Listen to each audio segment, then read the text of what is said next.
Today's scripture, 욥기 chapter 1 verse 20. 욥기 1장 20절에 있는 말씀. 한 구절만 좀 나누도록 하겠습니다. 같이 함께 읽겠습니다. Let's read together. 욥이 일어나 겉옷을 찢고 머리털을 밀고 땅에 엎드려 경배하며. 자, 코로나 팬데믹과 푸틴이 일으킨 전쟁 때문에 현재 세계 경제는 상상할 수 없는 시련을 겪고 있지요. 예를 들면 지금 남미의 아르헨티나 같은 경우에는 물가가 109%가 올랐습니다. 109%. 그래서 한 상인은 한평생 일을 했는데 먹을 것을 살 수가 없어서 거지 나라가 되었다고 말했습니다. 그리고 현재 미국도 6월 초에 갚아야 하는 엄청난 부채를 갚지 못하게 될까봐 큰 고민에 빠져 있지요. 만약 미국이 이 부채를 갚지 못한다면 전 세계가 대공황을 맞이하게 될 것입니다. 또한 전 세계의 기후가 이제 라니냐와 엘니뇨로 인해서 이상기후가 속출하고 많은 사람들이 재난을 당하거나 가족을 잃고 슬픔에 빠져 있습니다.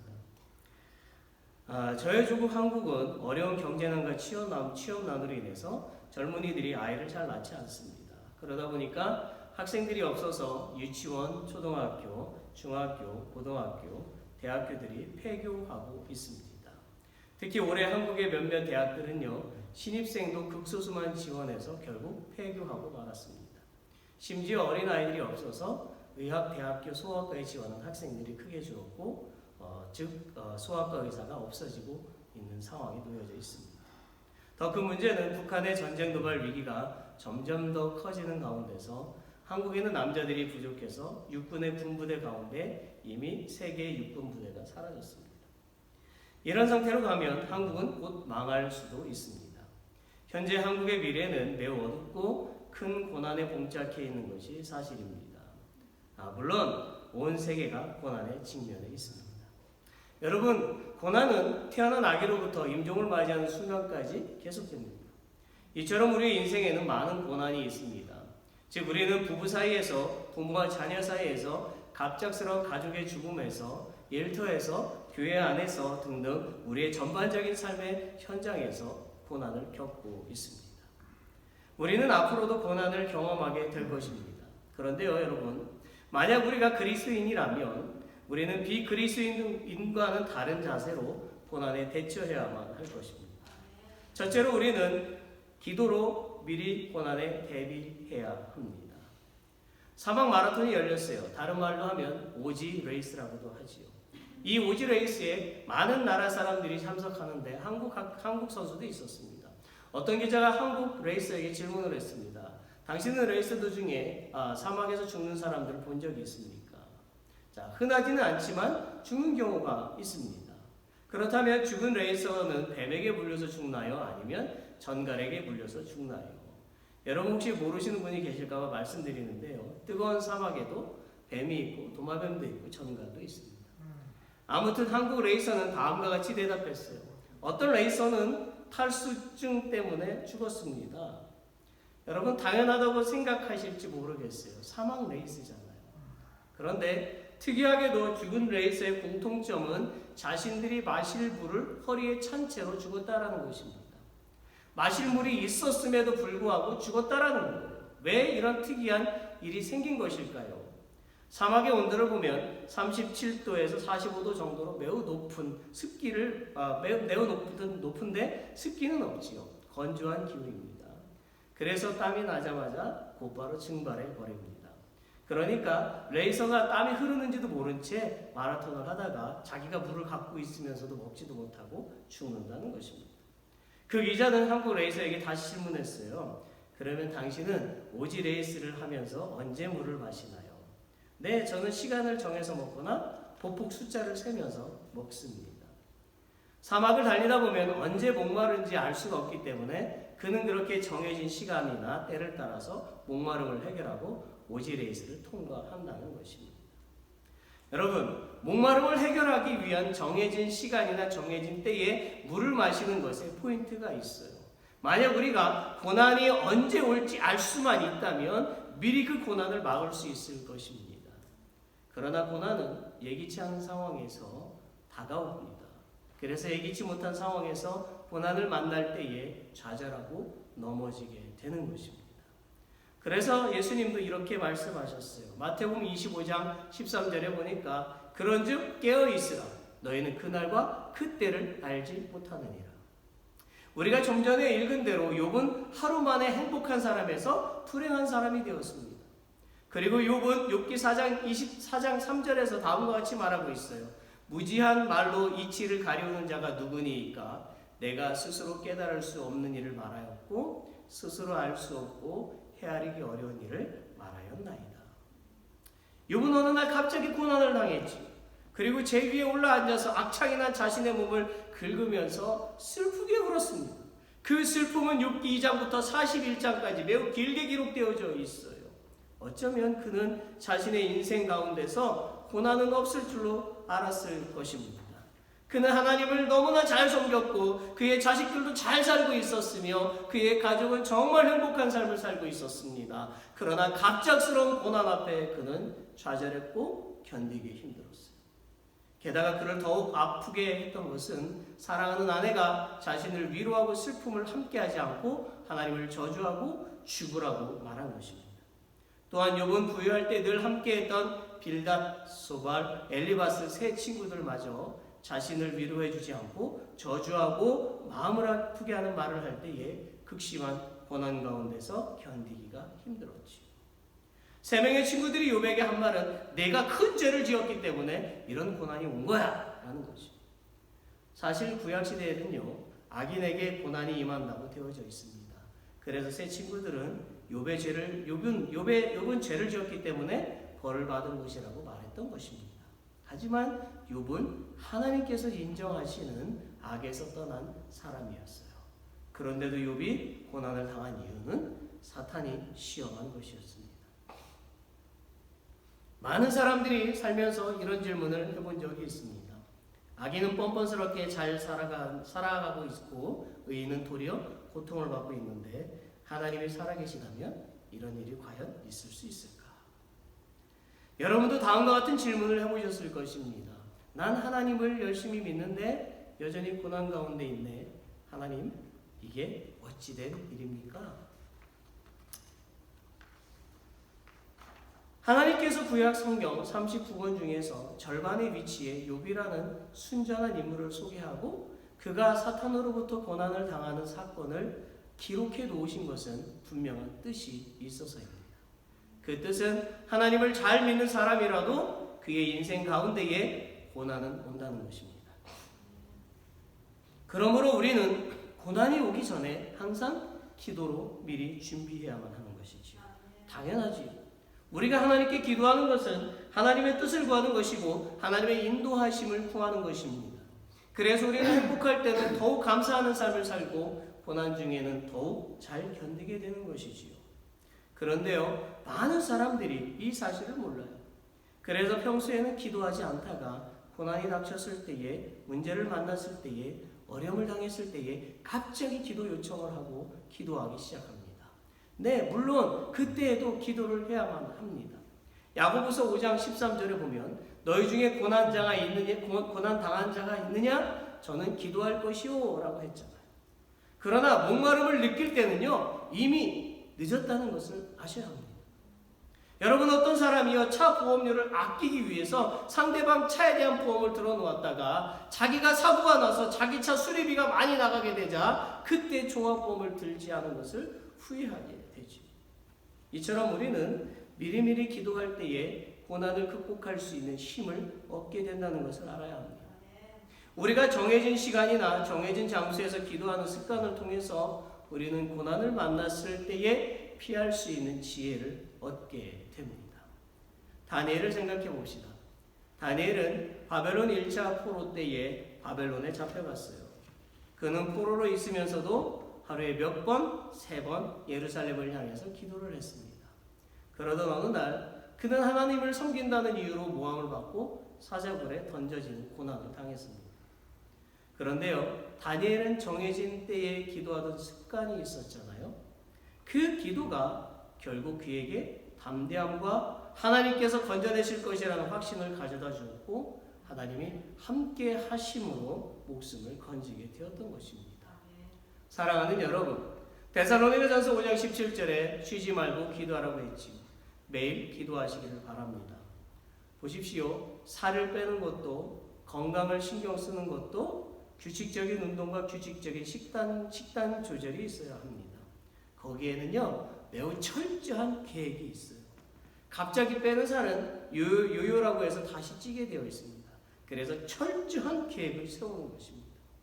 이와 같이 여러분이 정해진 시간, 정해진 때를 따라서 기도하면 어떤 고난이 와도 능히 감당할 능력이 생기게 된다는 것을 믿으시기를 바랍니다.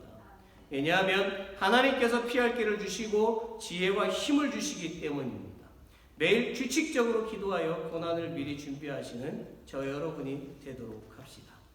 두 번째는 우리는 고난이 왔을 때에 하나님이 나와 함께 하심을 끝까지 신뢰해야 합니다. 욥기 42장 5절에 보면 내가 주께 대하여 귀로 듣기만 하였었더니 이제는 눈으로 주를 배움나이다 했어요. 사실 그는 욥기 41장에서 하나님께로부터 심한 꾸지람을 들었습니다. 그가 하나님께 꾸지람을 들었던 이유는 감히 선한 하나님 앞에서 자신의 의를 주장했던 것이지요. 여러분, 어떤 사람은요 이렇게 말을 해요. 나는 죄를 지은 것이 없어요. 나는 착하게 살아왔어. 그러나 이 세상 어떤 사람이 선할 수 있겠습니까? 성경 로마서 3장 23절에도 보면 모든 사람이 죄를 범하였음에 하나님의 영광에 이르지 못한다고 했습니다. 요한일서 1장 8절에도 보면 만일 우리가 죄 없다 하면 스스로 속이고 또 진리가 우리 속에 있지 아니할 것이오라고 했어요. 아담 이후로 모든 인생은 다 죄인입니다. 선한 인생은 단 한 명도 없어요. 감옥에 가지 않았어도 교통법규를 잘 지켰어도 이미 모든 인생은 다 죄인으로 태어났습니다. 욥도 자신의 선함을 주장하다가 하나님께 꾸지람을 듣고 깨닫게 된 것입니다. 무엇을 깨달았나요? 욥은 지금까지 하나님에 대해서 귀로만 들었다는 것이지요. 무슨 말입니까? 그는 유대인의 전통과 조상들의 가르침을 통해서 지식적으로 하나님을 알고 있었다라는 뜻입니다.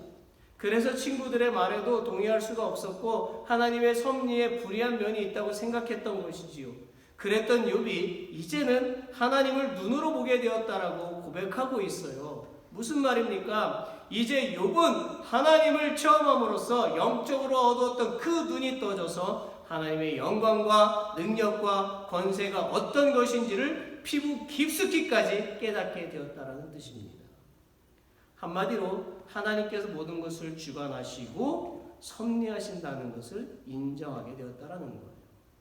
심지어 자신에게 닥친 고난도 하나님의 섭리 가운데 있음을 믿게 되었던 것입니다. 정말 놀라운 깨달음이요 은혜인 것입니다. 여러분, 만약 여러분에게 욥과 같은 시련이 닥친다면 어떻게 하시겠습니까? 아니면 여러분이 사랑하는 사람이 갑자기 사고로 죽는다면 하나님께 무엇을 말하시겠습니까? 사랑하는 여러분, 하나님을 체험하셔야 합니다. 제가 아무리 설교를 해도 정말 훌륭한 부흥 강사가 와서 설교해도 여러분이 개인적으로 하나님을 체험하지 못하면 하나님을 지식적으로 믿게 되는 거예요. 그래서 그런 사람은 이런 말을 하게 돼요. 저는 머리로는 이해가 되는데요. 저에게는 그런 고난이 닥치지 않기를 바랍니다. 내 지식으로만 하나님을 믿으니까 하나님의 그 살아계신가 나에게 닥친 고난도 하나님의 섭리라는 사실을 깨달을 수가 없는 것입니다. 그러다 보니 우리에게 고난이 오면 자리를 지키지 못하고 좌절하고 원망하고 떠나게 되는 거예요. 그러나 우리가 하나님을 체험하면 고난 중에도 하나님을 신뢰하게 되고 좌절하는 것이 아니라 오히려 믿음이 성장하게 됩니다. 어려서부터 착실히 신앙생활을 한 청년이 있었어요. 청년은 매주 교회에 꾸준히 참석하고 신앙생활을 해왔지만 구원의 확신과 기쁨을 누리지 못하고 있었습니다. 어느 날 청년은 앞으로 1년 동안 말씀을 읽고 공부를 한 후에 확신과 기쁨이 생기지 않으면 신앙생활을 그만두겠다라고 결심했지요. 그렇게 1년이 지난 다음에 21살의 청년은 마침내 때 성령을 체험했고 그날 밤 잠들기 전에 주님 앞에 무릎을 꿇고 진심 어린 기도를 드렸습니다. 주님, 이제야 믿어집니다. 제가 죄인인 것을 드디어 깨달았습니다. 당신만이 저를 구원할 수 있다는 것을 드디어 알게 되었습니다. 다음날 아침 눈을 뜬 청년에게는 엄청난 변화가 일어났죠. 말로 형언할 수 없는 행복한 힘이 온몸을 지배했고 살아있는 모든 것에 대한 사랑의 마음이 생겼어요. 청년은 자신에게 이런 기쁨을 주신 하나님이 너무나 감사했고 그에 대한 보답으로 자신의 전생애를 하나님께 바치기로 결심했어요. 청년은 다른 사람에게도 이 기쁨을 알리는 것이 하나님께 드릴 수 있는 가장 큰 선물이라고 생각을 했습니다. 그래서 그는 신학 박사가 되었고 의사가 되었고 그리고 선교사가 되었어요. 그리고 아프리카 오지로 건너가서 평생 주님을 전하고 아픈 사람을 치료하는 삶을 살았습니다. 그가 바로 1952년 노벨 평화상을 받은 20세기의 성자 슈바에처 박사였습니다. 여러분, 당신이 뭔가 이루고자 하는 소망이 있다면요, 작정하고 기도해야 되는 것이지요. 1년을 작정하든지 40일을 금식하시든지 매일 1시간 이상 기도를 하시든지 등등 20분 기도하고 작정 기도라고 하지 마세요. 작정 기도라면 최소 1시간 이상은 돼야 되죠. 이런 기도가 있어야 역사를 이루게 되는 것입니다. 여러분, 하나님을 체험해야 삶의 변화가 일어나고 진정한 삶을 살게 되며 인생 가운데서 무엇이 중요하며 내가 무엇을 위해서 살아야 할지를 깨닫게 되고요, 결정적으로 고난이 왔을 때 이겨낼 힘이 생기는 것입니다.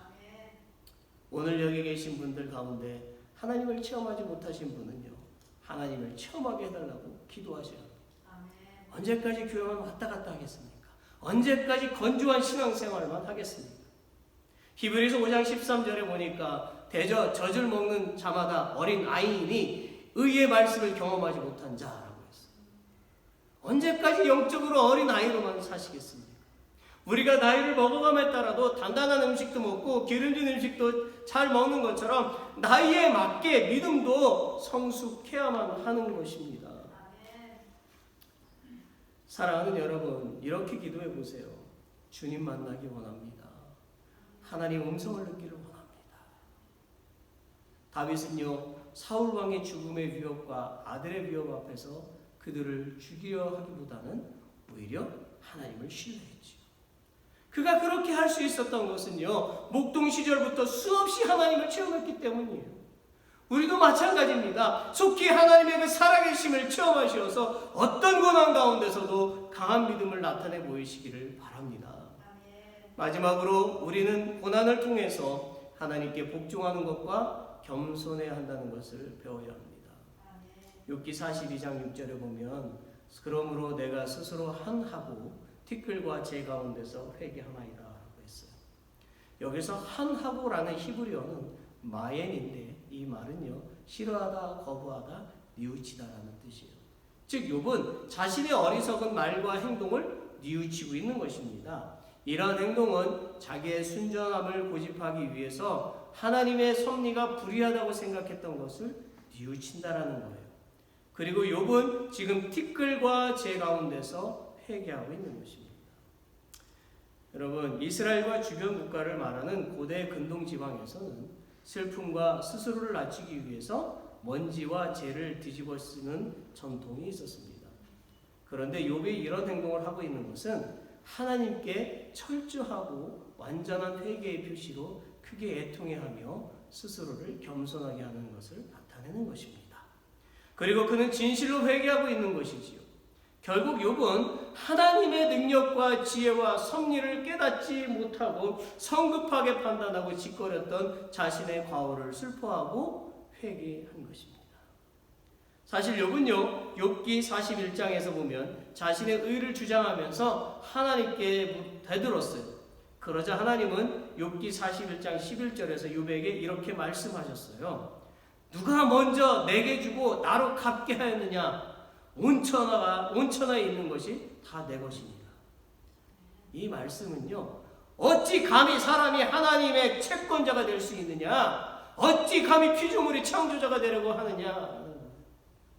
진실로 하나님은 창조자로서 이 세상의 만물의 주인이신데 어찌 채무자가 될 수가 있겠습니까? 사실 욥이 자신의 의를 고집하는 것은 자신을 창조자로 착각했기 때문입니다. 욥은 그런 자신을 철저히 회개하고 자신에게 닥친 고난을 받아들이며 하나님께 복종하고 겸손한 태도를 보일 정도로 온순해졌습니다. 욥은요, 자신이 당한 고난이 결국에는 하나님이 자신을 구원하시기 위한 섭리라는 것을 깨달았던 것이지요. 여러분, 이 세상에 징계를 받고 싶어하는 사람이 어디 있겠습니까? 그러나 우리가 징계를 받는 것은 하나님께서 우리를 당신의 자녀로 여기신다는 표시임을 알아야 합니다. 보십시오. 히브리서 12장 8절에는 징계는 다 받는 것이거늘 너희에게 징계가 없으면 사생자요 참 아들이 아니니라. 잠언 3장 12절에 보면 대저 여호와께서 그 사랑하시는 자를 징계하시기를 마치 아비가 그 기뻐하는 아들을 징계함같이 하시느니라고 했어요. 부모가 자녀들을 징계하는 것은 그들을 미워해서가 아니라 그들을 사랑하기 때문이죠. 한마디로 내 자녀이기 때문이에요. 정말 안타까운 것은 우리는 우리의 부모가 우리를 얼마나 사랑하시는지를 돌아가신 후에가 돼서 깨닫게 된다는 거예요. 그래서 저는 여러분에게 부모가 살아계실 때 그 사랑을 깨닫고 효도하기를 권합니다. 여러분, 고난이 왔을 때에 하나님이 나를 그만큼 사랑하신다는 것을 깨달으시고 이겨내시기를 바랍니다. 그리고 우리는 고난 중에 오히려 하나님께 복종하고 겸손하면 하나님께서 큰 은혜와 복을 주신다는 것을 믿어야 합니다. 사실입니다. 욥기 42장 10절로 17절을 찾아보세요. 욥이 하나님께로부터 전보다 갑절로 복을 받았을 뿐만 아니라 모든 사람들이 함께 모여 즐거워하고 있는 장면이 기록되어져 있어요. 우리 이 말씀을 함께 읽어봅시다. 같이 읽겠습니다. 욥이 그 벗들을 위하여 빌매 여호와께서 욥의 공경을 돌이키시고 욥에게 그 전 소유보다 갑절이나 주신지라. 이에 그의 모든 형제와 자매와 및 전에 알던 자들이 다 와서 그 집에서 그와 함께 식물을 먹고 여호와께서 그에게 내리신 모든 재앙에 대하여 그를 위하여 슬퍼하며 위로하고 각각 금 한 조각과 금고리 하나씩 주었더라. 여호와께서 욥의 모년에 복을 주사 처음 복보다 더하게 하시니 그가 양 1만 4천과 약대 6천과 소 1천 결이와 암나귀 1천을 두었고 또 아들 7과 딸 3을 낳았으며 그가 첫째 딸은 여미마라 이름하였고 둘째 딸은 그시아라 이름하였고 셋째 딸은 게르나북이라 이름하였으며 전국 중에 욥의 딸들처럼 아리따운 여자가 없었더라. 그 아비가 그들에게 그 오라비처럼 산업을 주었더라. 그 후에 욥이 140년을 살며 아들과 손자 4대를 보았고 나이 들고 기한이 차서 죽었더라. 할렐루야. 여러분, 욥이 고난 중에 하나님께 복종하고 겸손하니까 하나님은 그에게 아들 7, 딸 3을 다시 주셨고 가축은 2배로 회복시켜 주셨고 그를 떠났던 사람들이 다시 돌아와서 화목했고 욥의 딸들은 얼마나 예뻤던지 그 나라에서 유명했습니다. 또한 욥은 병들어 죽은 것이 아니라 오래 살다가 늙어서 죽었습니다. 대부분의 사람들이 병들지 않고 백년해로 하기를 소망하는데 욥은 정말 복받은 사람이 된 것입니다. 사랑하는 여러분, 야고보서 1장 12절을 기억하세요. 시험을 참는 자는 복이 있도다. 이것에 옳다 인정하심을 받은 후에 주께서 자기를 사랑하는 자들에게 약속하신 생명의 면류관을 얻을 것임이니라. 아멘. 생명의 면류관은요 그냥 얻어지는 것이 아니라는 거죠. 하나님은 그 고난을 통과한 사람에게 생명의 면류관을 주십니다. 그리스도인은 마땅히 이 땅에서 고난을 받을 것입니다. 왜냐하면 예수님이 고난 가운데서 사셨기 때문입니다. 그리고 로마서 8장 17절 18절에 보면 자녀이면 또한 상속자 곧 하나님의 상속자요 그리스도와 함께한 상속자니 우리가 그와 함께 영광을 받기 위하여 고난도 함께 받아야 할 것이니라. 생각건대 현재의 고난은 장차 우리에게 나타날 영광과 비교할 수 없도다. 아멘. 그리스도인은요, 하나님의 상속자인 자녀이기에 마땅히 영광의 자리에 참여하게 됩니다. 그러나 그 영광의 자리에 참여하는 만큼 고난의 자리에도 나가야 한다는 것을 잊지 말아야 합니다. 우리에게 찾아온 고난이 어렵고 힘든 것이지만 미래에 우리가 누릴 영광은 그 모든 고난을 잊게 할 것임을 믿으시기를 바랍니다. 말씀을 맺지요. 하루는 어떤 어부가 자기 외아들을 데리고 바닷가로 갔어요. 그들은 배를 타고 먼 바다로 나가서 많은 고기를 잡았습니다. 너무 많은 고기를 잡다 보니까 날이 어두워지는 줄을 몰랐어요. 그래 그들은 서둘러서 집으로 향했습니다. 그런데 갑자기 바람이 막 심하게 불고 그리고 장대비가 쏟아졌어요. 그들은 있는 힘을 다해 노를 저었고 육지로 향해 갔습니다. 그러나 심한 바람과 파도에 배는 앞으로 나가지 못했어요. 몸은 점점 지쳐가고 배는 여전히 제자리에 있었어요. 그러다가 파도에 배가 뒤집히고 말았습니다. 사람 살려! 사람 살려! 거친 파도에 아버지와 외아들은 헤어지게 되었어요. 얼마 후에 아버지는 살았고 아들은 죽은 채로 발견됐어요. 집에서는 아내가 캄캄한 밤이 되도록 돌아오지 않고 있는 남편과 아들을 초조하게 기다리고 있었어요. 깊은 밤이 되어서 남편이 돌아왔지요. 밤이 늦도록 기다리던 아내는 달려가서 남편에게 물었어요. 여보, 무슨 일이에요? 왜 이렇게 늦었어요? 그리고 아들은 어디에 있어요? 남편이 말합니다. 아들 얘기는 나중에 할게요. 그리고 오늘 아주 진귀한 물고기를 잡았는데 이것을 요리해서 먹으면 죽지 않고 영원히 살 수 있다고 하네요. 그런데 한 가지 조건이 있어요. 이 요리는 지금까지 한 번도 고난을 겪은 적이 없는 집의 냄비로 만들어야 한다네요. 부인은 남편이 말한 그 냄비를 구하기 위해서 동네로 계속 이렇게 찾아다녔죠. 그러나 아내는 그런 냄비를 찾지 못하고 집으로 돌아왔어요. 부인이 말합니다. 여보, 아무리 동네 곳곳을 다녀도 고난을 겪어본 적이 없는 집은 없었어요. 이 말을 들은 남편이 대답합니다. 그 모든 사람들이 겪은 고난과 걱정을 오늘은 우리가 겪을 차례라 하면서 아들의 죽음을 알렸습니다. 아내의 마음이 얼마나 아팠을까요? 우리도 이런 고난을 당할 수가 있습니다. 여러분, 우리는 항상 행복한 꿈을 꾸지만 욥의 고난이나 어부의 고난이 우리의 고난이 될 수도 있다는 것을 생각해야 합니다. 저도 이미 28년 전에 한날의 교통사고로 부모님을 잃어버린 아픔을 겪었어요. 저는 그때를 생각하면 마음이 너무 아프지만 그렇다고 그 고난이 저를 패배자로 만드는 것은 아닙니다. 우리가 우리의 지난 삶의 고난을 생각하면 마음이 너무 아프겠지만 우리가 경험한 고난은 고난 가운데 있는 사람들을 이해하고 겸손하라는 하나님의 가르침이고 하나님께서 영광을 받으시기 위한 것임을 깨달아야 합니다. 사랑하는 여러분, 기억하십시오. 하나님은 창조자요 우주의 통치자이시고 우리는 피조물이라는 것을 깨닫고 하나님이 하시는 일에 언제나 예스라고 대답해야만 하는 것입니다. 설령 우리가 감당하기 어려운 엄청난 고난이라도 말입니다. 주님의 은혜가 저 여러분 가운데 더욱 충만하기를 예수 그리스도의 이름으로 축원합니다. 아멘. 우리 다 같이 일어나셔서 함께 찬송 부르시고 축도 예배를 마치겠습니다.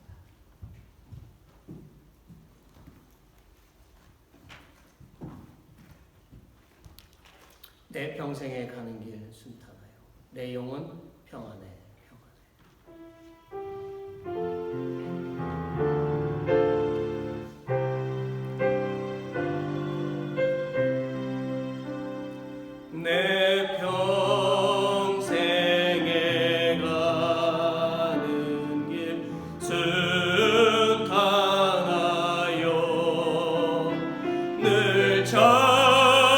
전전한 강 같은 질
말씀을 마음에 새기며 항상 당신의 영광을 위해서 살게 하여 주옵소서. God help us today to take to heart the word you gave through your servant and live for your glory always. 엘림교회 성도들과 함께 예배를 드리는 모든 사람들이 예수님을 더욱 굳세게 믿게 하시고 복음의 증인들이 다 되게 하여 주옵소서. Let all those who worship together with the members of Elim Church more firmly believe in Jesus and become all witnesses of the gospel.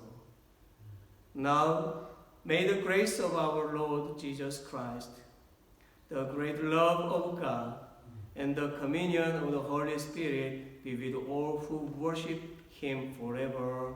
Amen. Amen.